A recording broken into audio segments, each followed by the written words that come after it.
Қызғаншақ адамдар типі. Қызғаншақтық әркімнің бойында жаратылысынан бар қасиет.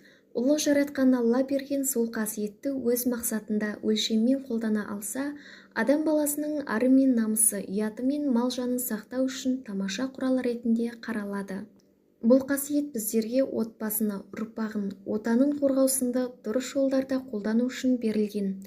Алайда бұл қызғану қасиетті белгілі бір өлшемнен шыққаннан кейін адам бойында пайдасынан гөрі зияны көбірек болып, тіпті кейбір адамдарда шектен шығып рухани ауруға айналады.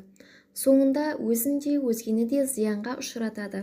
Бұндай адамдар отбасында қызғанышын дұрыс қолданбаса, әрі екі жақтың бір-біріне сенімсіздігін артып, бүйректен сирақ шығарып, әр іске күмәнмен қарап, ақыр соңында ажырасудан басқа жол қалмайды. Бұндай трагедия отбасында өмірге бала келгеннен кейін болса, нәтижесі мүлдем жаман болмақ.